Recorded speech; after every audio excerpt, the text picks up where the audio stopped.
नमस्कार साथियों, स्वागत है आप सभी का आपकी अपनी पाठशाला पर। मैं हूं अंकित अवस्थी। साथियों, आज के सेशन में हम एक ऐसे विषय पर चर्चा करने जा रहे हैं जो भारतीय राजनीति में फेडरल स्ट्रक्चर के बारे में, संघवाद के बारे में, सुप्रीम कोर्ट के द्वारा हाल ही में बदली गई अपनी राय के बारे में जिक्र करेगी। क्या कहानी है डिटेल में बताएंगे, लेकिन इस तस्वीर में बहुत सी बातें स्पष्ट हैं। आप जिन्हें मध्य में देख रहे हैं वो हैं तमिलनाडु के सीएम, एक तरफ जिन्हें देख रहे हैं वो हैं तमिलनाडु के राज्यपाल, और एक तरफ देश की राष्ट्रपति। ये तस्वीर में तीन किरदार के परिचय हैं और यहीं से सारी बातें निकल कर आ रही हैं। पहले तस्वीरों को समझते हुए आगे बढ़ेंगे ताकि घटनाक्रम को आप अच्छे से समझें। हमारे देश में मुख्यमंत्री का जो इलेक्शन है, यानी कि वैसे इनडायरेक्टली मुख्यमंत्री बनाए जाते हैं, हम विधायक चुनते हैं और विधायक मुख्यमंत्री चुनते हैं। लेकिन एक बार के लिए हम ये कहें तो ये इलेक्टेड रिप्रेजेंटेटिव हैं, क्योंकि खुद भी विधायक रहे होते हैं। इलेक्टेड रिप्रेजेंटेटिव यानी जनता को रिप्रेजेंट करते हुए विधानसभा में अपनी बातें रखते हैं। राज्यपाल कौन होते हैं? राज्यपाल केंद्र के द्वारा राज्य में नियुक्त व्यक्ति होते हैं। केंद्र राष्ट्रपति के माध्यम से इन्हें नियुक्त करता है, यानी कि जो रवि साहब हैं, ये जो अभी यहाँ के तमिलनाडु के राज्यपाल हैं, ये केंद्र की अनुशंसा पर राष्ट्रपति द्वारा नियुक्त हैं तमिलनाडु के अंदर। अच्छा, क्या केवल तमिलनाडु की बात है? पूरे देश की बात समझिएगा, लेकिन फिलहाल के लिए इस व्यवस्था को समझते समय किसी एक राज्य का मुख्यमंत्री, उस राज्य के राज्यपाल और फिर ऊपर बैठे हुए राष्ट्रपति, इन तीन लोगों का जिक्र इसलिए है क्योंकि इनमें से ये जो दो पद आप देख रहे हैं, ये जनता द्वारा इलेक्टेड नहीं है। इलेक्टेड पद या तो मुख्यमंत्री होता है या फिर प्रधानमंत्री होता है। अब हम जिक्र क्या कर रहे हैं? किसी भी प्रकार से राज्य सूची के विषय पर अगर कानून बनाना हो, राज्य सूची, और राज्य सूची क्या होती है? हमारे संविधान के अंदर कार्यों का विभाजन किया गया है। कार्यों का विभाजन मतलब केंद्र के हिस्से में ये काम आते हैं, राज्य के हिस्से में ये काम आते हैं, और दोनों मिलकर के कुछ समान समान मतलब कंकरेंट विषयों पर काम कर सकते हैं। इस तरह से हमारे यहाँ पर विषयों का बंटवारा रहता है, और कुछ ऐसी चीजें जो नई आती जाएंगी उन्हें अवशिष्ट सूची में डाल दिया जाता है। फिलहाल के लिए इस तरह से समझिए कि हमारे घर में सबके काम बटे हुए हैं। ऐसे देश के अंदर भी काम बटे हुए हैं। केंद्र के पास कुछ बड़े काम हैं, राज्य के पास अपने स्तर के काम है। जैसे पुलिस हुआ, वो राज्य का विषय है। केंद्र के पास डिफेंस हुआ तो केंद्र का विषय हो गया। ऐसे समझते चलिए। राज्य के विषयों पर राज्य को कानून बना करके ही एग्जीक्यूशन करना होता है। आप अगर कोई भी बात लागू करवा रहे हैं तो उसे लागू कराने के लिए विधानसभा के द्वारा कानून बनाना होता है। कानून कैसे बनता है? राज्य की विधानसभा में जहां पर बहुत से विधायक हैं, जहां पर सत्ता पक्ष का बहुमत है, वहां पर सत्तारूढ़ दल के द्वारा, ला कोई भी सकता है लेकिन आसान भाषा में समझिए, जिसके पास बहुमत है उसके द्वारा कोई प्रस्ताव लाया जाता है जो कि बिल के फॉर्मेट में आता है। उस प्रस्ताव को बहुमत के द्वारा पास किया जाता है। वो प्रस्ताव पास होकर के दस्तखत होने के लिए राज्यपाल के पास जाता है। जब राज्यपाल उस पर अपनी अपनी तरफ से साइन कर देता है, तब उस बिल को साइन होने के बाद में एक्ट का दर्जा मिल जाता है, क्योंकि वो गैजेट में प्रकाशित कर दिया जाता है। कुछ इस प्रकार से एक प्रस्ताव से बिल होते हुए एक्ट की यात्रा तय होती है, और वो एक्ट उस राज्य के अंदर राज्य सरकार की मंशा को इंप्लीमेंट करता है। फिर से थोड़ा आसान करते हैं। तमिलनाडु के सीएम को अगर अपनी कोई बात लागू करवानी है, जनता के हित में कुछ फैसले लेने हैं, या राजस्थान के सीएम को लेने हैं, या फिर उत्तर प्रदेश के सीएम को लेने हैं, जिस भी सीएम को लेने हैं, वो अपने विधानसभा के अंदर पहले बिल लाएगा, उस बिल पर राज्यपाल की मोहर लगवाएगा, और राज्यपाल की मोहर लगवा करके उस बिल को अपने देश में, अपने राज्य में कानून बनाकर लागू कर देगा। तो ये तो सब कुछ बहुत अच्छा सा सुनाई देता है। दिक्कत कहां है? बस दिक्कत यही है, ये जो बिल पास करवा कर ला रहे हैं, ये बिल कई बार राज्यपाल अपने पास में होल्ड कर लेता है। होल्ड क्यों कर लेता है? राज्यपाल को लगता है कि ये बिल ठीक नहीं है। राज्यपाल कौन होता है ये कहने वाला? राज्यपाल का अपना दिमाग कहता है कि ये जो बिल पास करके लाए हो ये ठीक नहीं है। राज्यपाल ने उसे रोक लिया। अभी इसकी भी हम व्याख्या करेंगे। राज्यपाल अगर उसे रोक लेता है तो क्या होता है? अगर राज्यपाल रोक ले तो ये तो तय है कि वो एक्ट नहीं बन पाएगा, और एक्ट नहीं बन पाएगा तो जनता के काम नहीं हो पाएंगे। तो हमारे देश में एक तगड़ा कलेश रहता है, और वो ये है कि राज्य के विषयों में भी राज्यपाल टांग अड़ाते हैं। अब आप पूछेंगे सर, राज्यपाल को क्या दिक्कत आ सकती है? राज्यपाल को दिक्कत आती है क्योंकि ये केंद्र के द्वारा नियुक्त व्यक्ति है, तो ये केंद्र का फेवर लेने की सोचता है। केंद्र राज्य में इन्हें अपना प्रतिनिधि बनाकर भेजता है। इनकी क्वालिफिकेशन ही ये है कि इन्हें केंद्र का विश्वस्त होना चाहिए। ऐसा क्यों होता है? ऐसा इसलिए ताकि राज्य कल को कोई ऐसा कानून पारित ना कर दे जो कि देश को तोड़ने वाला हो।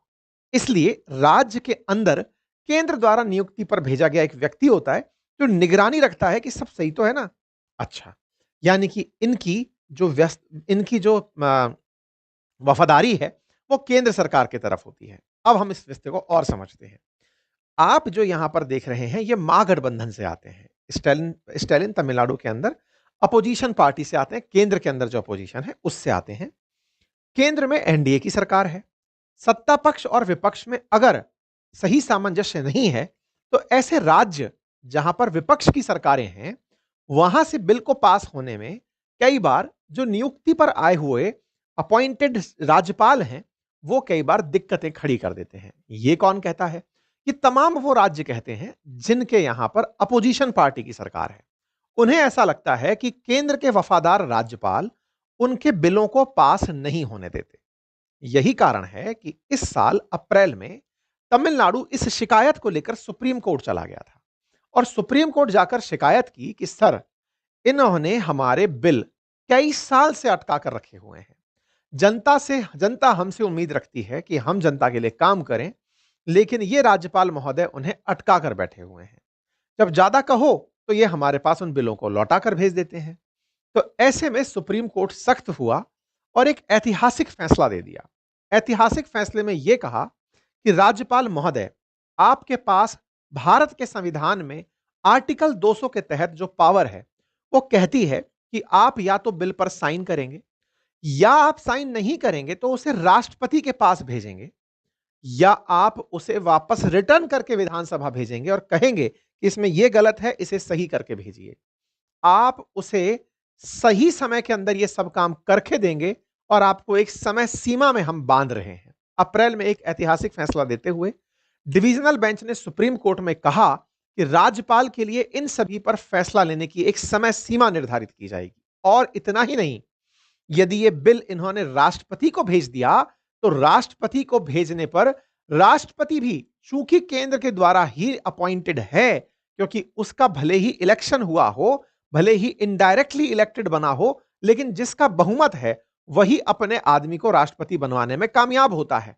ऐसे में राष्ट्रपति कहीं इस बिल को लटका कर ना बैठ जाए तो राष्ट्रपति को भी सुप्रीम कोर्ट ने अप्रैल में एक समय सीमा के अंदर बांध दिया। साथियों, जैसे ही सुप्रीम कोर्ट का यह फैसला आया जिसमें राज्यपाल और राष्ट्रपति को समय सीमा के दायरे में बांधा गया, उसके बाद हमारे देश में एक जबरदस्त बहस छिड़ गई और वो बहस इस बात की थी कि सुप्रीम कोर्ट इतना पावरफुल हो जाएगा कि वो राष्ट्रपति से कहेगा कि आपको इतने दिन में ये फाइल निपटानी है, अगर नहीं निपटाया तो हम आपके ऊपर जुडिशियल रिव्यू कर देंगे, हम आपकी न्यायिक समीक्षा कर देंगे, हम आपके फैसले को देखेंगे कि आपने ये फैसला कैसे रोक लिया। क्या राष्ट्रपति सुप्रीम कोर्ट के लिए आंसरेबल हो गया है? हमारे देश में एक बहस छिड़ गई। यही कारण है कि 2 जजेस के द्वारा दिए इस अप्रैल 2025 में फैसले के खिलाफ राष्ट्रपति ने 14 सवाल लिख करके सुप्रीम कोर्ट से ही पूछ लिया कि जरा बता दीजिए कि हमारे दायित्व क्या हैं, जो सुप्रीम कोर्ट में नहीं, जो संविधान में नहीं लिखा है, फिर भी आप जिन्हें इंटरप्रिटेट करते हैं, आप जरा बता दीजिए कि क्या कहते हैं। बस उसी पर सुप्रीम कोर्ट ने अपना आज फैसला सुनाया है और उसी फैसले में सुप्रीम कोर्ट ने अपने उस पुराने फैसले को बदलते हुए आज फिर से एक नया मुकाम क्रिएट किया है संघवाद के लिए, जो अच्छा भी होगा, राज्यों के लिए हल्का सा उसमें नुकसान होगा, राष्ट्रपति पद की इज्जत उसमें बची रहेगी। ये तो पूरा सार है। अब मैं इस पूरी कहानी को सिलसिलेवार तरीके से आपके सामने रखता चल रहा हूं। इसी चैनल पर हमने आज से 7 महीने पहले अप्रैल में यह सेशन किया था जिसमें सवाल था कि क्या राष्ट्रपति को आदेश दे सकता है सुप्रीम कोर्ट। इसी को ही हमने फिर राष्ट्रपति ने जब सवाल पूछे 14, उस समय उन्होंने क्या सवाल पूछे ये भी मैंने आपके सामने डिटेल में बताया था। और आज के दिन हम ये सेशन इसलिए कर रहे हैं क्योंकि सुप्रीम कोर्ट ने अपने पुराने फैसले को पलट दिया है, इसीलिए आज के दिन ये सेशन किया जा रहा है। आज के फैसले में सुप्रीम कोर्ट ने कहा है कि गवर्नर के पास 3 ऑप्शंस हैं, या तो वो बिल को मंजूरी दे, या बिल को दोबारा भेज दे, या वो राष्ट्रपति के पास भेजे। एक जो इनके पास से ऑप्शन था वो अभी भी छीन लिया गया है और वो है बिल को होल्ड करने वाला, यानी कि जो अपने पास दबाकर बैठ जाते थे बाबू किटाई तरह से, उसे हटा दिया गया कि आप बिल को रखेंगे नहीं, राष्ट्रपति के पास भेज दो, वापस लौटा दो, जो करना है कर लो, ये नहीं कि मैंने होल्ड करके पॉकेट वीटो में डाल दिया। ये 5 जजेस की बेंच थी जिसमें सीजेआई बीआर गवई थे, जस्टिस सूर्यकांत थे, जस्टिस पीएस नरसिम्हा थे, जस्टिस विक्रमनाथ थे, जस्टिस एएस चंद्रकर थे। इन 5 जजेस की बेंच ने जो फैसला दिया वो असल मायने में इनके कारण हुए विवाद पर ही तय हुआ था। मेरे प्यारे साथियों, सेंटर और स्टेट में तमाम प्रकार के कलेश हों या गवर्नर्स को लेकर पावर हो, ये भारतीय संविधान के अंदर पढ़ाई जाने वाली बहुत ही इंटरेस्टिंग बहस होती हैं। अगर आप भी चाहते हैं भारतीय राज व्यवस्था पढ़ना, तो मैंने डिटेल में एक कोर्स बनाया हुआ है, जीएस फाउंडेशन का है, कंप्लीट हिंदी में है, कंटेंट बाइलिंगुअल हिंदी इंग्लिश में है, जिसमें मैंने हिस्ट्री, पॉलिटी, इकोनॉमी, ज्योग्राफी पढ़ाई हुई है। देश को समझने के लिए तो ये महत्वपूर्ण है ही, लेकिन यूपीएससी और स्टेट पीसीएस के फाउंडेशन में भी ये कोर्स बहुत काम का है। आप इसे पढ़ सकते हैं। हमारे एप्लीकेशन अपनी पाठशाला पर ये उपलब्ध है और इसमें जो पढ़ाया गया है वो अप टू डेट हमारी किताबों में उपलब्ध है, लाइन टू लाइन उपलब्ध है। आप उसे अपने घर पर भी मंगा सकते हैं। मेरे प्यारे साथियों, इस कहानी को शुरुआत से एक बार डिस्कस करते हैं। कहानी शुरू होती है तमिलनाडु सरकार की तरफ से पारित 12 बिलों में से, जिनके 10 बिलों को 13 नवंबर को 2023 को विधानसभा में बिना कोई कारण बताए लौटा दिया गया राज्यपाल के द्वारा। इस बात से खफा हुई तमिलनाडु सरकार सुप्रीम कोर्ट पहुंच जाती है और कहती है कि सर, ये क्या मतलब है, इतने दिनों से हमारे बिल पेंडिंग पड़े हुए थे और इन्होंने बिना पास किए ही इन्हें वापस भेज दिया। जब यह बात सुप्रीम कोर्ट पहुंचती है तो सुप्रीम कोर्ट के अंदर 2 जजेस की बेंच बनती है। यह घटना है अप्रैल 8 की। 2 जजेस की बेंच ने यह फैसला किया कि अगर राज्यपाल इतने समय तक भी फैसला नहीं कर पा रहे हैं, तो दोबारा आपके पास अगर भेज दिया गया है और आपने फिर से गवर्नर के पास भेजा है और गवर्नर परमिशन नहीं दे रहे हैं, तो एक काम करिए, उस बिल को पास ही मान लो। मतलब जो बिल जो विधानसभा द्वारा पारित बिल है, वो राज्यपाल अगर परमिशन नहीं दे पा रहे हैं तो उसको पास मान लो। यह कहते हुए सुप्रीम कोर्ट ने एक ऐतिहासिक फैसला दे दिया और तमिलनाडु के 10 बिल बिना राज्यपाल की अनुमति के ही कानून में बदल गए। ये जो घटना घटी, इसने अपने आप में दुनिया देश में बहस छेड़ दी कि राज्यपाल के साइन के बिना भी क्या कोई कानून, क्या कोई बिल कानून बन सकता है। ये वो 10 बिल थे जिनको कानून में बदल दिया गया। तमिलनाडु में जो सरकार है एम के स्टालिन की, उन्होंने इसे अपनी बड़ी जीत बताया। बात अप्रैल की है और उसी दौरान जब ये सब बातें चल रही थी, उसी समय 11 अप्रैल को सुप्रीम कोर्ट के उसी फैसले के अंदर एक और जानकारी निकल कर आई, जिसमें उन्होंने यह तक कह दिया कि अगर गवर्नर उस पर फैसला नहीं देता है और वो कहता है कि मैंने राष्ट्रपति के लिए भेज दिया है, तो राष्ट्रपति को भी 3 महीने के अंदर अंदर अपना डिसीजन देना होगा। भाई साहब, ये जो फैसला 2 जजेस ने मिलकर के सुप्रीम कोर्ट के अंदर दिया, उसके बाद में ये बहस बहुत बढ़ गई कि क्या प्रेसिडेंट और गवर्नर को सुप्रीम कोर्ट गाइडेंस दे सकता है। सुप्रीम कोर्ट ने कहा कि आपको समय सीमा के अंदर फैसला लेना होगा। अगर फैसला नहीं लिया तो हम आपकी न्यायिक समीक्षा करेंगे। आप फैसले में देरी क्यों कर रहे हैं उसका कारण बताएंगे और बिल को वापस बार बार नहीं भेजेंगे। इस पर मैंने एक डिटेल ट्वीट किया था, जिसे खुद अगर आप पढ़ लेते हैं तो पूरा डिटेल में जानकारी थी, शुरू से लेकर अंत तक मैंने उसी दिन आपको यह लगभग बता दिया था। अगर आप ट्विटर पर हैं तो आप हमें फॉलो करके देश में घट रही घटनाओं पर प्रॉपर अपडेट ले सकते हैं। अब संविधान की बात कर लेते हैं। हमारा जो कॉन्स्टिट्यूशन है उसमें आर्टिकल 200 में राज्यपाल को बिल के समक्ष में कुछ पावर्स दी गई हैं, जिसमें उनसे कहा गया है कि वो या तो बिल को मंजूरी दे सकते हैं या उसको रोक सकते हैं, राष्ट्रपति के पास भेज सकते हैं या फिर वापस विधानसभा के पास भेज सकते हैं। और हां, विधानसभा अगर उसे दोबारा पास करके भेज दे तो फिर या तो वो उस पर अनुमति दे सकते हैं या उसे राष्ट्रपति के पास भेज सकते हैं, लेकिन होल्ड नहीं कर सकते। सुप्रीम कोर्ट ने जो ताजा फैसला दिया है उसमें इस रोक वाली लाइन को गायब कर दिया है। ठीक है, यह है आर्टिकल 200 और यह है आर्टिकल 201, जिसमें कि बिल के अंदर रिजर्व करने की बात को रखा गया है। जब ये सब बातें हुई तो इस बात से सुप्रीम कोर्ट के आदेश से राष्ट्रपति को लगा कि भाई साहब, अब सुप्रीम कोर्ट ही अगर हमें आदेश दे रहा है तो एक काम करते हैं, सुप्रीम कोर्ट से राय ले लेते हैं। सुप्रीम कोर्ट से राय लेना राष्ट्रपति का अधिकार है, वो अधिकार की पालना में सुप्रीम कोर्ट से राय ले सकती है। उन्होंने अपनी तरफ से 14 क्वेश्चन लिखे और इन तक भेज दिए। 14 क्वेश्चंस का सार जो था वो यही था कि भाई तुम बता दो कि क्या संविधान में जो नहीं लिखा है वो भी तुम कहोगे। संविधान में तो नहीं लिखा है कि राज्यपाल को 1 महीने में परमिशन लेनी है, संविधान में तो नहीं लिखा है कि राष्ट्रपति को 3 महीने में परमिशन देनी है, लेकिन तुमने अपनी तरफ से डाल दिया। तो सुप्रीम कोर्ट क्या मानता है इस बात को कि उसने संविधान का नया इंटरप्रिटेशन दे दिया है? संविधान लिखने की परिपाटी नहीं, नियम संसद के पास में है। सुप्रीम कोर्ट कौन होता है जो संविधान से ऊपर निकल गया, जो आर्टिकल में नहीं लिखा है वो बोल दे रहा है। इन्होंने बहुत प्यार से सवाल रखे, पवार थे कि भाई राज्यपाल के सामने जब कोई बिल आता है तो उनके पास कौन से संवैधानिक विकल्प है, जरा हमें बता दीजिए। क्या राज्यपाल फैसला लेते समय मंत्रिपरिषद की सलाह से बंधे हुए हैं? अगर ऐसा ही है फिर तो राज्यपाल से कुछ भी करा लिया जाएगा, फिर राज्यपाल को बिठाने का मतलब ही क्या है? तर्क ये भी सही है। क्या राज्यपाल के फैसले को अदालत में चुनौती दी जा सकती है? क्या आर्टिकल 361 राज्यपाल के फैसलों पर न्यायिक समीक्षा को पूरी तरह रोक सकता है? अगर संविधान में राज्यपाल के लिए कोई समय सीमा तय नहीं है, तो क्या अदालत कोई समय सीमा तय कर सकती है? क्योंकि संविधान में तो नहीं है, आप कह रहे हैं। क्या राष्ट्रपति के फैसले को भी अदालत में चुनौती दी जा सकती है? क्या राष्ट्रपति को सुप्रीम कोर्ट से राय लेना अनिवार्य है? क्या राष्ट्रपति और राज्यपाल के फैसलों पर कानून लागू होने से पहले ही अदालत सुनवाई पूरी कर सकती है? क्या सुप्रीम कोर्ट आर्टिकल 142 जो जिसके माध्यम से ये कहते हैं कि हमने तो अपने विवेकाधीन शक्ति का पालन कर लिया, सुप्रीम कोर्ट जैसे कहती है ना कि हमको विशेष अधिकार है, हमने पालन कर लिया, का इस्तेमाल करके राष्ट्रपति और राज्यपाल के फैसलों को बदल सकते हैं? क्या राज्य विधानसभा द्वारा पारित कानून और राज्यपाल की स्वीकृति के लिए बिना लागू होता है? भाई साहब, इनने कुल मिलाकर के सुप्रीम कोर्ट को आईना दिखा दिया। जब यह आईना दिखाया तो सुप्रीम कोर्ट की मजबूरी है कि वो इस पर सलाह दे, सुप्रीम कोर्ट की मजबूरी है कि वो इस पर फैसला करे। सुप्रीम कोर्ट ने मुर्मू जी द्वारा पूछे गए इस फैसले को, इस आंसर को देने के लिए 5 जजेस की बेंच बिठाई। देखिए, 2 जजेस की बेंच डिविजनल बेंच है, लेकिन जब संविधान का कोई युक्त प्रश्न चला आए जिसमें यह समझना हो कि संविधान का इंटरप्रिटेशन करना है, तो संवैधानिक बेंच बिठाई जाती है जो कि 5 जजेस की होती है। यहां पर 5 जजेस की बेंच बिठाई गई। तमिलनाडु के इस मामले में जो 5 जजेस की बेंच बैठी, इसी बेंच ने राष्ट्रपति को अपनी तरफ से जो जानकारी दी, आज वो फैसले के रूप में है। आप पूछेंगे साहब कब मांगी गई थी? साहब ये खबर है मई 15, 2025 की। आज आप इस खबर को सुन रहे हैं ऑलमोस्ट नवंबर खत्म होते होते। इतने दिन तक क्या हुआ? इतने दिन तक भाई साहब सुप्रीम कोर्ट ने पहले फाइनल किया कि ये 5 जजेस इस मामले को सुनेंगे। फिर राज्यों से पूछा कि आओ भाई, कौन कौन सा राज्य है जो अपनी तरफ से कोई तर्क देना चाहता है? केरल आया, तमिलनाडु आया, कर्नाटक आया, पश्चिम बंगाल आया, जहां जहां अपोजिशन की सरकारें हैं वो सब आए। सरकार, केंद्र सरकार की तरफ से तुषार मेहता जी आए, सॉलिसिटर जनरल के रूप में बताने आए कि साहब हमारा ये तर्क है। भाजपा शासित राज्यों ने कहा कि कोर्ट समय सीमा तय नहीं कर सकती। सभी राज्य से जो है अपनी अपनी तरफ से सुप्रीम कोर्ट के पास चीजें आने लगी।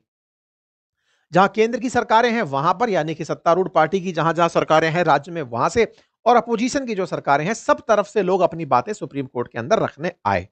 सब जब अपनी अपनी बातें रखने आए तो इस पर सुप्रीम कोर्ट ने बढ़िया से सबको सुना। सुन करके आज फाइनली इन्होंने अपना फैसला सुना दिया। ये जो आज की बात आप सुन रहे हैं, असल में ये फैसला तो सितंबर में ही हो लिया था। सितंबर में प्रॉपर 10 दिन तक इस पूरे मामले पर सुनवाई चली सुप्रीम कोर्ट के अंदर। इस मामले में सितंबर 11 तक सुप्रीम कोर्ट ने 10 दिवसीय डिबेट को फिनिश कर दिया था कि हां भाई सुन लिया हमने। अब नवंबर में जाकर इस फैसले को सुनाया है।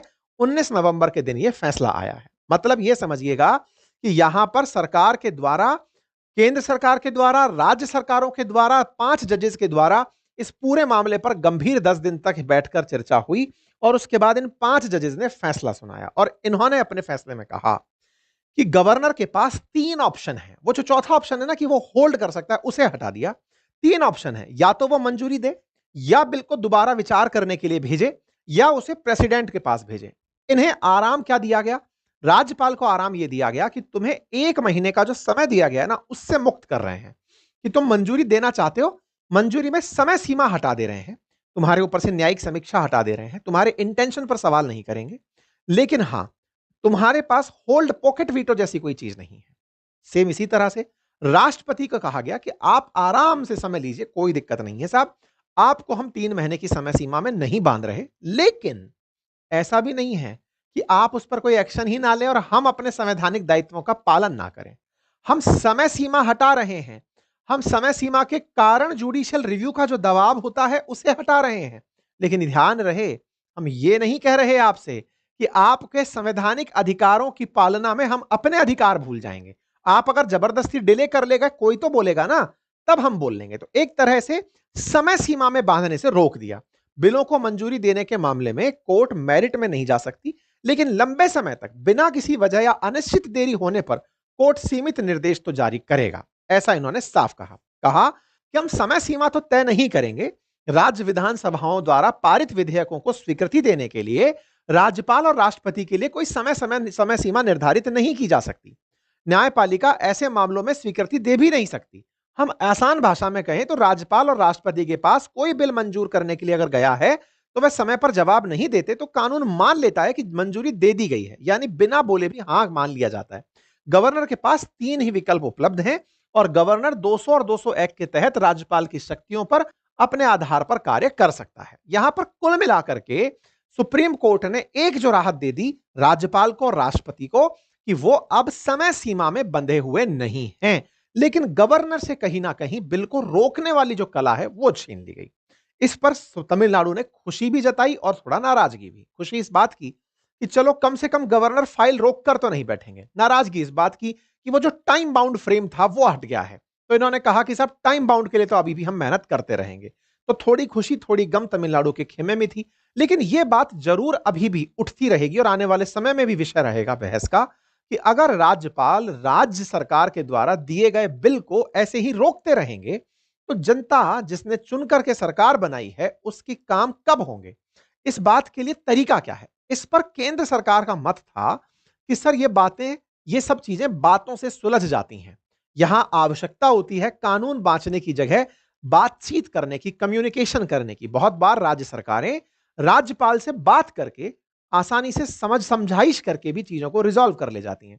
लेकिन अगर आप ईगो फाइट में अड़ जाते हैं तो चीजें अटक जाती हैं। वही वाली बात है, बड़ के बाबू ने फाइल रोक ली। बाकी आप लोग इस विषय पर क्या सोचते हैं, अपनी राय जरूर बताइएगा। चैनल पर नए हैं तो सब्सक्राइब कर लीजिए। जानकारी पसंद आई तो साथियों से साझा करें। आप लोग इस विषय पर क्या सोचते हैं जरूर बताएं। और हाँ, मूल विधि और संविधान की पुस्तक जो उत्तर प्रदेश पीएसआई के लिए काफी ज्यादा अपडेटेड है, नए कानून से बनी हुई है, अगर आप उसे चाहते हैं तो आप उसे भी ले सकते हैं। फ्लिपकार्ट पर उपलब्ध है, हमारे एप्लीकेशन अपनी पाठशाला पर उपलब्ध है। जनरल साइंस टेक्नोलॉजी की किताबें उपलब्ध हैं, जीए फाउंडेशन का हमारा पूरा कोर्स उपलब्ध है। आप उसे एक्सेस कर सकते हैं अपनी पाठशाला एप्लीकेशन से। Thank you so much.